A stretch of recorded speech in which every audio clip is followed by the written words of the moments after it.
Defensive rhetorical tactics such as denial followed by attack on the accuser and reversal of victim and offender roles constitute a coherent pattern that operates across interpersonal, institutional, and societal levels. These tactics allow groups accused of wrongdoing to shift focus from the original act to the alleged prejudice of the critic. The pattern reframes legitimate inquiry into actions or policies as an illegitimate assault on the group's identity or culture. This mechanism preserves the group's position by demanding sympathy and resources for the supposed persecution while evading substantive engagement with evidence. The application of these tactics appears prominently when coordinated networks face accusations of harmful policies or systemic influence. Critics who highlight specific behaviors or decisions encounter immediate reframing of their statements as expressions of bias against the network's worldview. The accusation itself becomes the offense, labeled as opposition to a protected cultural or ideological stance. Historical grievances receive invocation to establish the network as perpetual victim, thereby inverting accountability and positioning ongoing scrutiny as unjust continuation of persecution. Such patterns extend beyond isolated incidents to influence broader societal discourse on power, migration, and institutional norms. When embedded in cultural logics that prioritize group cohesion and reputation protection, the tactics gain efficiency and persistence. Societies experience erosion of trust and accountability as the focus shifts repeatedly from deeds to the motives of observers. The result is a sustained dynamic in which original issues remain unaddressed while resources and attention redirect toward managing perceived prejudice. The DARVO pattern and its core components. The pattern known as DARVO comprises three sequential elements that function together to neutralize accountability. Denial minimizes or dismisses the original accusation without engaging its factual basis. The accused group simply asserts that the claimed wrongdoing did not occur or has been exaggerated beyond recognition. This initial step prevents any substantive examination of evidence or consequences. Attack redirects energy toward the critic by portraying the inquiry as rooted in bigotry or irrational hostility. The critic receives labeling as an anti, a prejudiced actor, or a perpetrator of historical tropes. Reversal of victim and offender roles then positions the accused group as the true sufferer, requiring societal intervention against the critic's alleged persecution. Historical narratives of ongoing opposition receive invocation to establish the group as perpetual targets of unjust treatment. This sequence operates independently of the validity of the initial claim and functions regardless of whether the original act receives legitimate prosecution or punishment. In practice, the pattern manifests when groups operating under the label of globalism encounter criticism of their coordinated activities. The accusation receives immediate dismissal through statements that the described actions constitute standard or beneficial practices rather than crimes. Characterization of the critic as driven by anti-prejudice follows directly, framing any challenge as an attack on a protected cultural identity. Historical narratives of opposition to globalist or Jewish ideas, for instance, receive citation to establish ongoing victimhood and to demand resources for addressing this prejudice. The original concern about actions or policies disappears from discussion while demands arise for condemnation of the prejudice itself and for institutional measures to combat anti.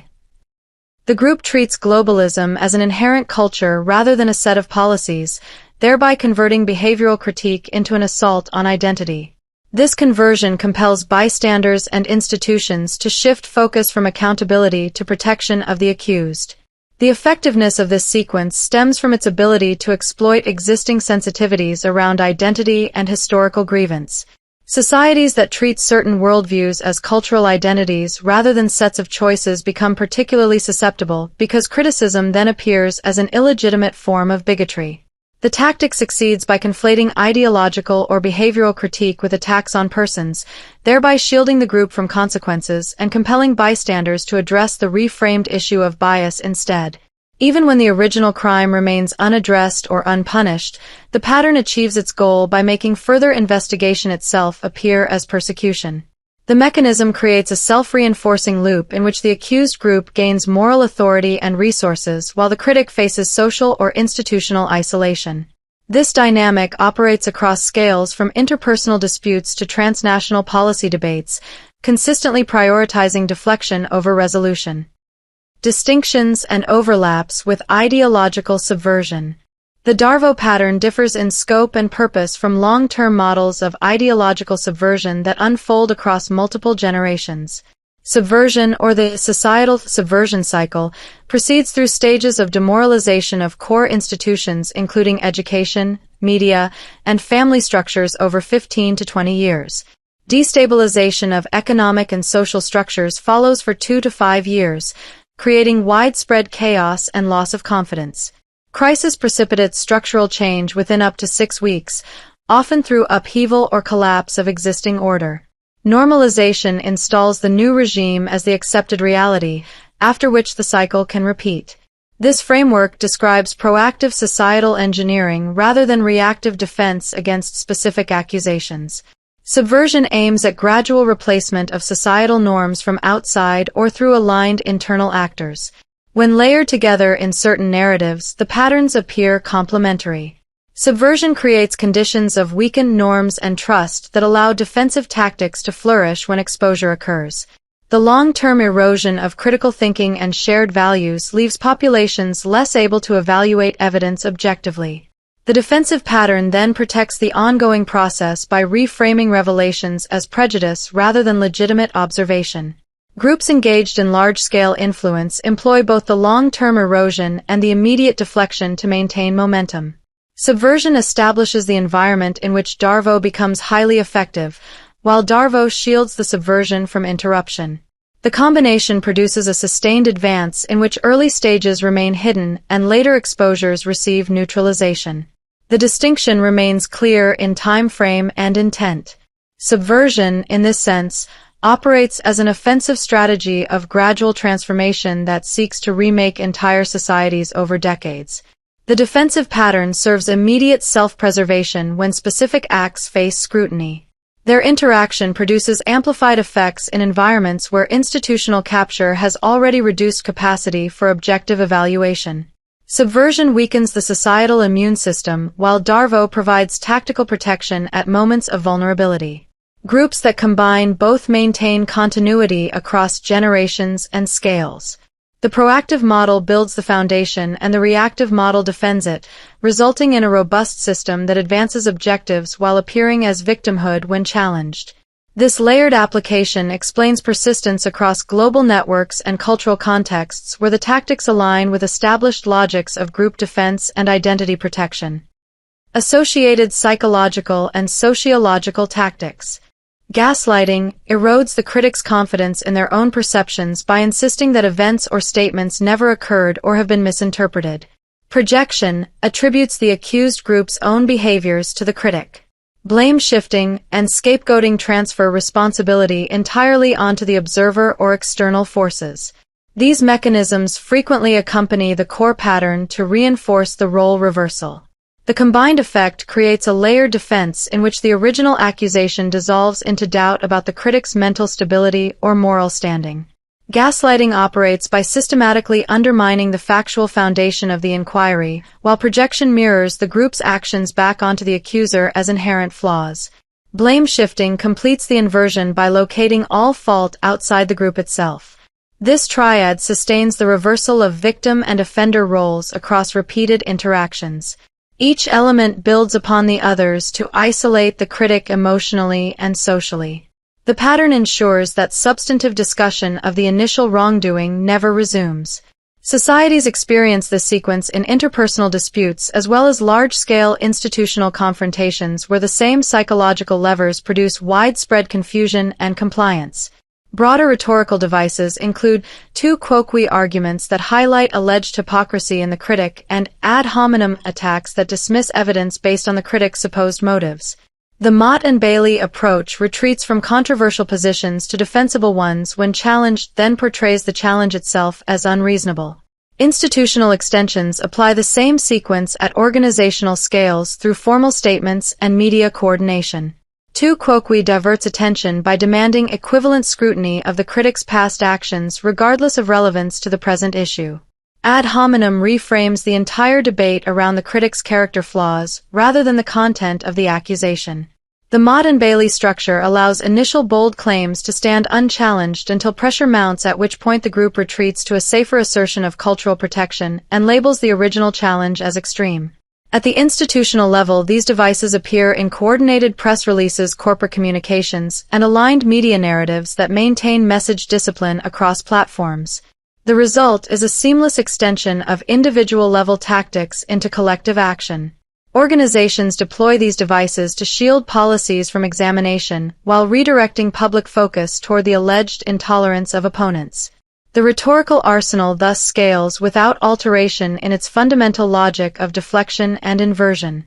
The 5 elements of coercive control further embed these tactics within sustained dominance. Double binds create no-win situations. Double speak employs contradictory messaging. Double standards apply rules unevenly. Double vision distorts shared reality, and the core reversal caps the system.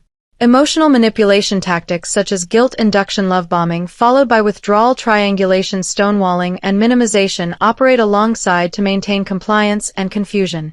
Double binds trap individuals or groups in impossible choices that generate self-blame for any outcome. Double speak delivers conflicting signals that prevent clear assessment of intentions. Double standards enforce accountability on others while exempting the controlling entity. Double vision forces acceptance of the group's constructed version of events as objective truth. The reversal element integrates all prior components to finalize the inversion of roles. Guilt induction leverages emotional obligations to compel silence or support. Love bombing followed by withdrawal creates dependency cycles that reward alignment and punish resistance. Triangulation introduces third parties to amplify pressure and sow division. Stonewalling withholds communication to punish inquiry. Minimization downplays harm to reduce urgency for change. Together, these elements form a comprehensive system that operates continuously to reinforce the original pattern at every level of interaction. The coercive framework ensures long-term dominance by making resistance psychologically and socially costly. Cultural logics and acceptance levels. Honor-shame orientations prevalent in certain regional traditions emphasize reputation and collective face. Defensive responses to perceived threats become socially endorsed as necessary for status restoration. Collectivist frameworks prioritize group harmony and loyalty, rendering tactics that enforce internal conformity or external deflection as normative tools for cohesion. These logics direct tactics more readily toward outgroups when group survival appears at stake. Honor-shame systems treat any challenge to group standing as an existential threat, requiring immediate restoration through deflection or retaliation. Collective face extends individual actions to the entire kin or community network, creating unified defensive fronts. Collectivist priorities subordinate personal accountability to the maintenance of relational equilibrium. Internal conformity tactics preserve harmony, while external deflection protects the group boundary. When survival stakes rise, the outward direction intensifies as criticism from outsiders receives automatic reframing as an assault on the collective. These orientations produce higher baseline acceptance because the tactics align directly with core values of reputation and interdependence. The resulting cultural environment normalizes the patterns as essential social technology rather than deviations. Individualist and dignity-oriented societies treat the same tactics as deviant or abusive in most contexts. Acceptance remains lower and deployment more restricted to specific subgroups. Within any society, plural cultural streams coexist, allowing certain communities to retain higher tolerance for the patterns even as the broader culture stigmatizes them. Directional use favors in-group protection and out-group deflection across all settings but varies in intensity according to the prevailing logic. Individualist frameworks center personal autonomy and direct accountability, making deflection appear as evasion of responsibility. Dignity orientations emphasize inherent worth independent of external validation, reducing the need for face-saving maneuvers. Broader societies therefore stigmatize the patterns through legal, social, and educational mechanisms.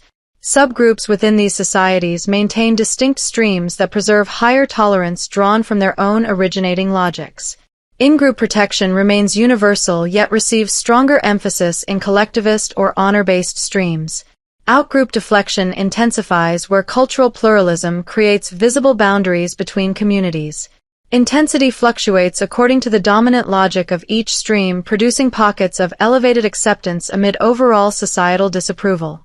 The plural structure allows differential deployment without immediate homogenization. Immigrant and diaspora contexts amplify situational deployment regardless of origin. Groups facing integration pressures or accusations employ reframing as prejudice to preserve internal norms and deter external scrutiny. The tactics function as adaptive responses in low-trust or transitional environments while remaining consistent with the originating cultural emphasis on loyalty and reputation. Integration pressures heighten the perceived need for boundary maintenance through role reversal and victimhood invocation. Accusations trigger immediate reframing that casts the host society's concerns as irrational bias against the group's identity. Preservation of internal norms occurs through continued application of familiar deflection methods within the enclave. Deterrence of scrutiny protects the group's demographic and cultural continuity during transition. Low-trust environments reward the tactics by rewarding cohesion over transparency. Transitional settings heighten reliance on reputation logics carried from origin regions. Loyalty and reputation emphases from cultural frameworks provide direct continuity for these adaptive uses.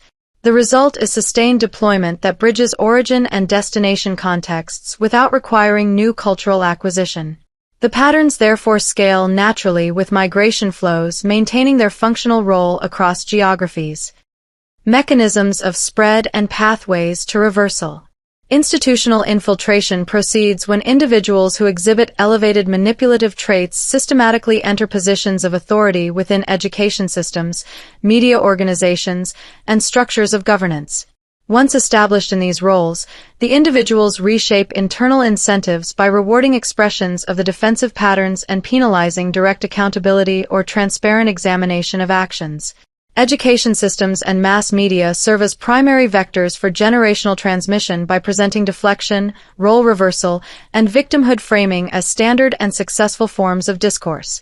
Social learning mechanisms reinforce widespread imitation because individuals observe that deployment of the tactics consistently yields elevated status, protection from scrutiny, and resource allocation within the affected institutions. Technological platforms intensify the dissemination process through algorithmic systems that prioritize and amplify content featuring outrage, tribal identification, and reframed accusations of prejudice. These systems create rapid feedback loops that normalize the patterns across vast audiences and geographic distances. Reversal of the patterns commences at the individual level through immediate recognition of the sequential operation in real time, followed by meticulous objective documentation of events and statements and the consistent enforcement of personal boundaries that refuse engagement with role reversal attempts. Institutional countermeasures build upon this foundation by implementing psychological screening protocols for all candidates seeking leadership positions and by reforming curricula to restore emphasis on factual analysis while explicitly teaching identification of the patterns alongside their corresponding constructive alternatives based on evidence and mutual accountability. Societal recovery advances through sustained and repeated public exposure of the self-reinforcing feedback loop in which normalization of the tactics produces increasing numbers of practitioners and progressive erosion of interpersonal and institutional trust. Rebuilding shared standards of evidence evaluation and universal accountability directly interrupts the cycle at its core. Decentralization of concentrated influence across multiple independent nodes diminishes opportunities for single-point capture, while deliberate cultivation of community-level practices centered on personal responsibility actively counters collective forms of deflection and preserves the conditions necessary for long-term social cohesion. Pedagogical approaches to teaching the tactics. Effective instruction systematically frames every presentation of the defensive patterns with explicit delineation of their long-term societal consequences, which include progressive collapse of generalized trust, measurable decline in collective innovation, and ultimate institutional brittleness that undermines the capacity for coordinated problem-solving. Recognition training integrates each specific tactic with clear documentation of its observable harms in concrete settings, and pairs the identification directly with practical constructive responses grounded exclusively in transparent evidence and open verification processes. The potential that detailed exposure might equip certain actors with additional knowledge of the patterns receives direct acknowledgement, yet this consideration remains secondary to the demonstrated greater benefit of achieving widespread societal immunization against their operation. Curricula designed for implementation across all age levels embed the patterns as clear indicators of underlying weakened accountability structures, rather than presenting them as neutral or value-free strategies available for general use. Historical and contemporary case illustrations embedded throughout the materials demonstrate with precision the self-destructive trajectories that emerge when reliance on the tactics becomes culturally normalized, including internal fragmentation and loss of external legitimacy. Learners receive explicit, repeatable guidance on refusal techniques that include calm redirection to verifiable facts and immediate disengagement from invitations to participate in role reversal dynamics. The overarching objective remains the cultivation of fully informed choice at every scale of social interaction, once the complete sequence of ramifications stands clearly delineated for all participants. Public discourse gains substantial strength when the patterns receive consistent, precise naming in all relevant contexts without any conflation with immutable personal or group characteristics. Societies that achieve mastery of this pedagogical framework measurably reduce the operational potency of the tactics by rendering their sequential mechanics fully visible and by attaching clear social costs to their continued deployment. The informed majority within such societies then systematically rejects entire cultural formations constructed around the patterns as fundamentally unsustainable, thereby establishing durable norms that prioritize accountability, evidence, and constructive resolution over deflection and inversion. Global scalability and strategic deployment. Globalized connectivity enables extension of the tactics from local disputes to transnational policy arenas. Networks with sustained reach refine culturally embedded methods and apply them through international forums, media coordination, and institutional alliances. Groups whose originating logics already normalize reputation defense and collective deflection extend these tools fluidly when operating across borders. In the contemporary globalized environment, instantaneous communication channels and interconnected transnational structures permit these defensive rhetorical patterns to operate seamlessly across multiple scales.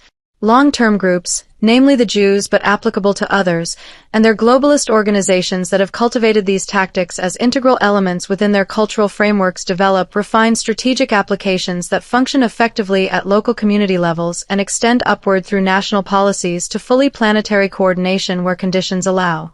Such groups naturally deploy the familiar sequence of denial, attack, and role reversal because the patterns form an established part of their operational culture, making global application a logical extension of internal practices rather than an innovation.